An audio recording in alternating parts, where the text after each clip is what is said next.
Hey everybody, this is PJ Riley from Lancaster Archery in our shooting center today. We wanted to tell you about the brand new 2023 flagship series of bows from Prime.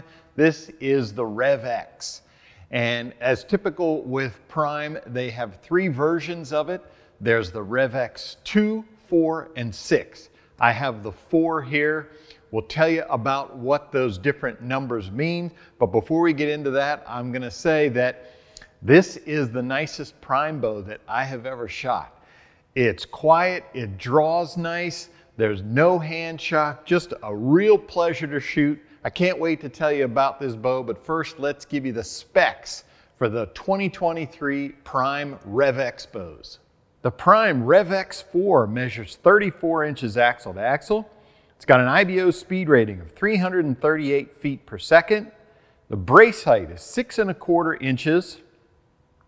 The draw lengths are going to be mod based from 26½ to 30½ inches.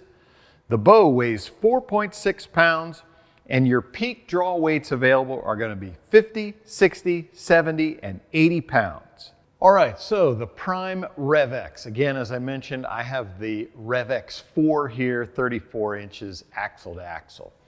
So there are a lot of things that Prime carried over from last year and tweaked it a little bit. I'll incorporate that in as I'm talking about this, but if you've been following Prime bows, you know for the longest time they were known for having what they called their parallel cam system. You had 2 cams up top, 2 cams down the bottom. That was their engineers. That's how they got the performance that they wanted. But they said they knew that wasn't necessarily the best way to do it. The dual cams tended to generate some noise, some excess noise, and of course it was heavy. And some of those Prime bows, if you replace the strings, it was a 7-piece set to replace those strings. So they knew that wasn't necessarily the best way to do it. So as they progressed, got things more efficient, they came up last year with this single cam that they say does a lot of the same things that their parallel cam system did.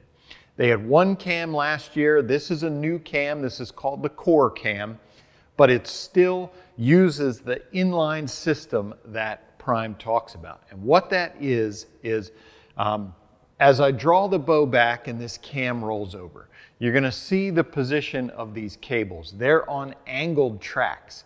And as I come to full draw, the cables are actually going to pull in towards the cam, and so it's going to be in line with the string. All 3 strings will be in line with each other. And what that does, Prime says, is that evens that load on the cam pulling down on the axle. It's just a more effective, simpler way to do that by pulling down on the axles. It's easier on the bearings. It just makes tuning easier. You don't have offset pressures there. Everything is pulling down in the same line. So they have carried that over here to the new Core Cam. What's different is now we've gone to a mod-based cam here. This is not a rotating mod, so there's not one bow, you know, with an adjustable draw length range. This is going to be a cam with, you're going to get a draw specific mod in 1/2-inch increments. You know, 27.5, 28, 28.5, whatever your draw length is. I've got a 29-inch mod in here. Now, you're probably saying, why would they want to do that? The rotating mods, you know, that's great. You can play with draw lengths. It's so much simpler with the mod. If you want to change draw lengths, you have to change mods. Well, that is true. However, engineers have long told us that when you have the mod-based system, absolutely every draw length, the efficiency is maximized. The performance and efficiencies are maximized.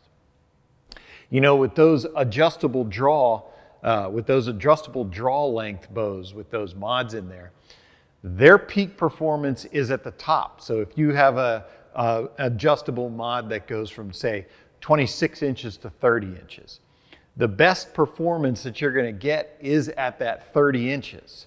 And when you come down to 26, of course, you're going to lose speed anyway, but you're going to lose it by a greater percentage. The bow just doesn't perform at the same peak that it does at 30 inches as it does at 26. So when you go to a mod-based system, you're getting the peak performance at every single draw length. So that's kind of the give and take there. And to be perfectly honest, you know, working in a very busy bow shop, Lancaster Archery, talking to customers, yes, having that ability to play with draw length is nice for some archers, but there are a lot of archers out there who set it and forget it. Once they get their draw length set, they don't ever touch it again. You know, they don't necessarily want to play with draw length and see which one, you know, may be best for them or whatever. Whatever the draw length they set it at, that's where they leave it. So for them, something like this is a great option because they're getting that peak performance and they don't care if they can adjust draw length or not. They're going to get it set once and they're going to be done. So that's why Prime went back to the mod-based system for their draw length here, just to get that peak performance at every draw length. Now, something else that Prime, you know, this is now a binary cam system. You've got your 3 string tracks, the 2 cables and the string. We don't have any yokes, so what are you going to do for tuning? So Prime has these silver discs in here, you can see. And right now, I've got 2 that are the same size. There is another set that has a small and a large, different thicknesses. And you're going to get those in the pack with the bow, and you just pop the axle off, and then you can play with those different sizes to adjust that cam left or right. You know, put the small on this side, you're going to pull the cam this way. Put it on this side, you're going to push the cam that way. What I did for tuning this bow was just set my rest center shot at 13/16. Get my arrow, you know, the center of my arrow, it's 13/16 of an inch from the riser. I got my knock height, so the arrow was level. Took a shot and I got a bullet hole, so I didn't even have to play with the different spacers. So as part of something that folks notice when they pick up these bows last year, and they will notice it with this year, is you can see that this pocket is not perfectly centered in the riser.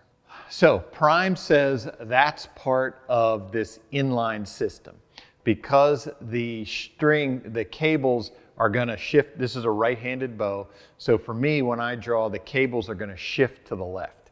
So Prime says to get the performance that they want and maintain that 13/16 center shot, they had to shift the pocket on this bow, they had to shift to the right to account for that adjustment in the pressures by the cable down on the axle.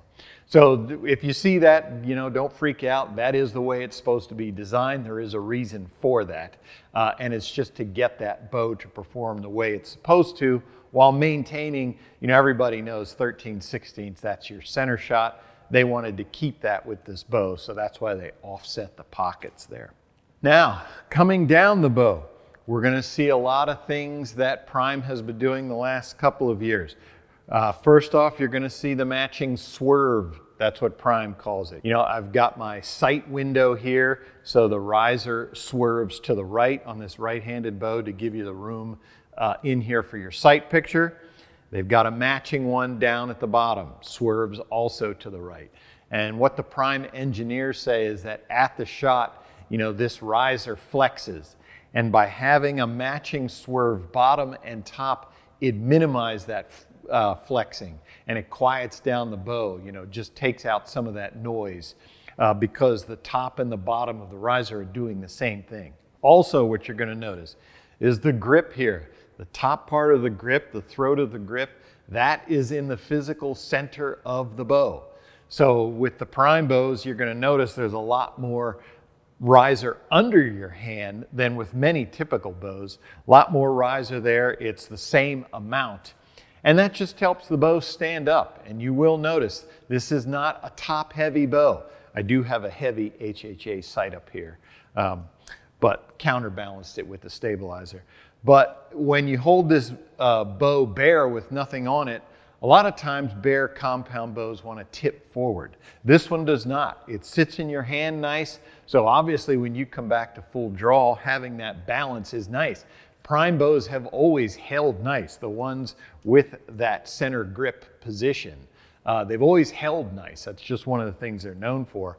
And that carries over to the Revex series. In the center here at the shelf, you're going to notice that there are 2 burger holes. That's going to be your mounting positions for your rest.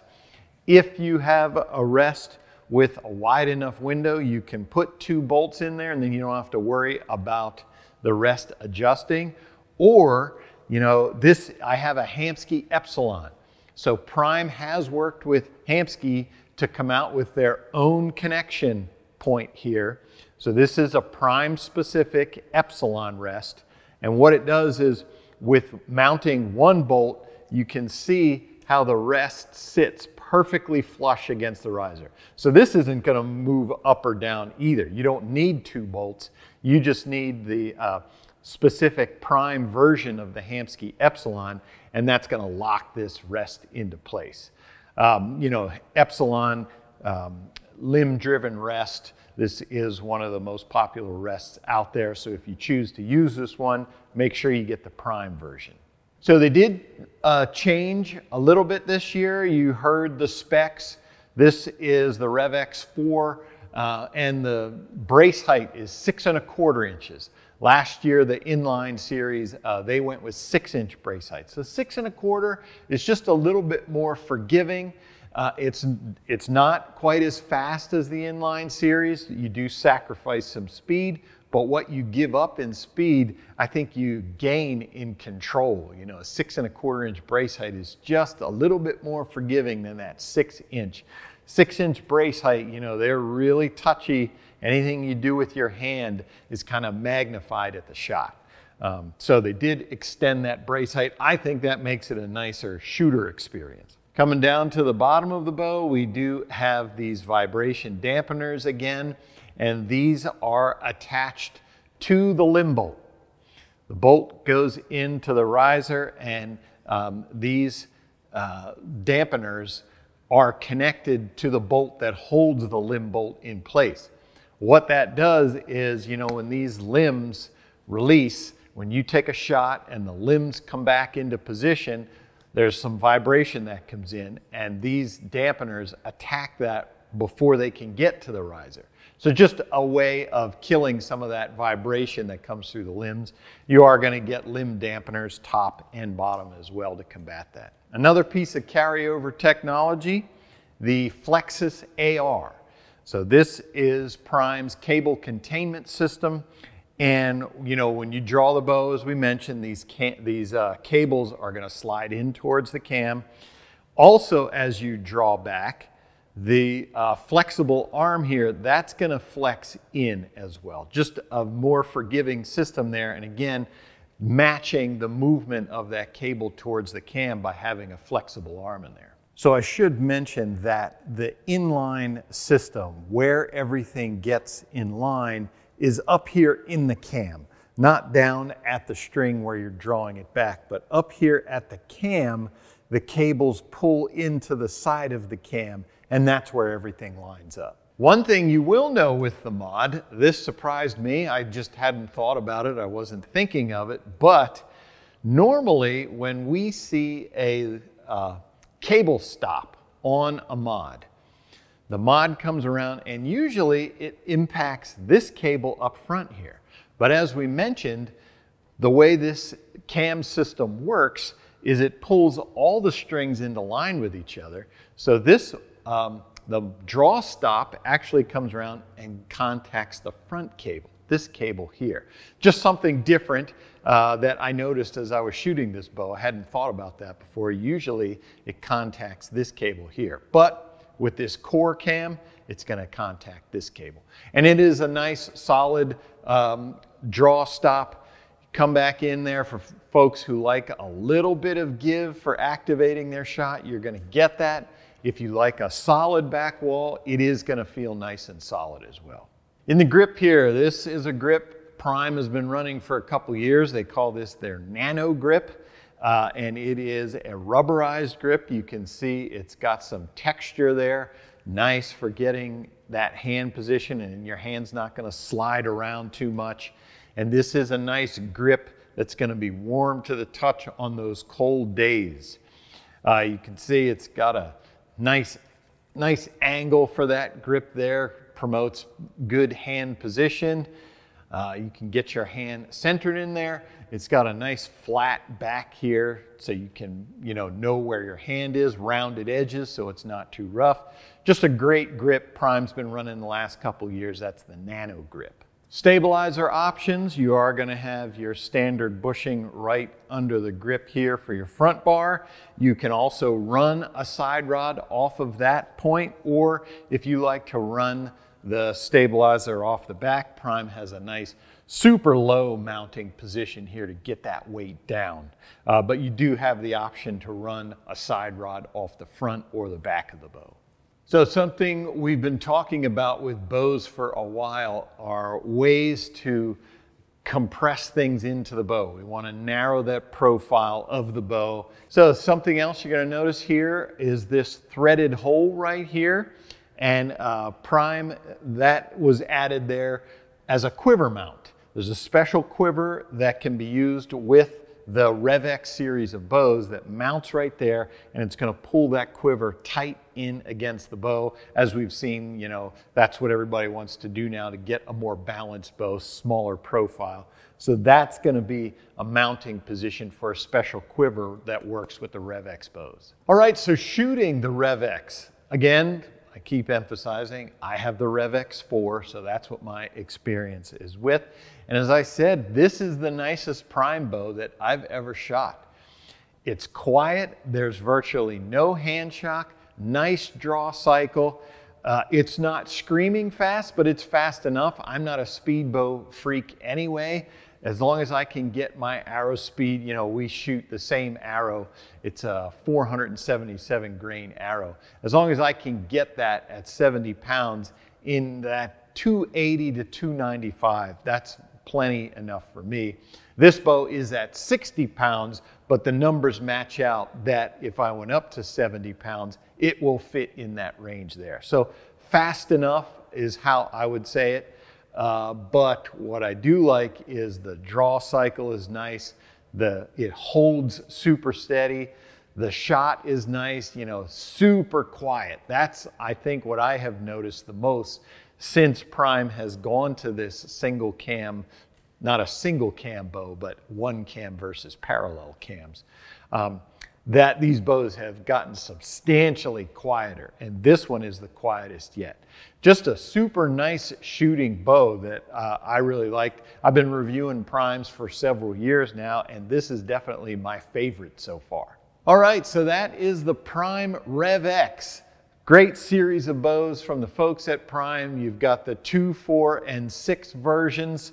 Great bows from Prime for 2023. If you like this video, give us a thumbs up. If you want to see more videos like it, subscribe to our YouTube channel.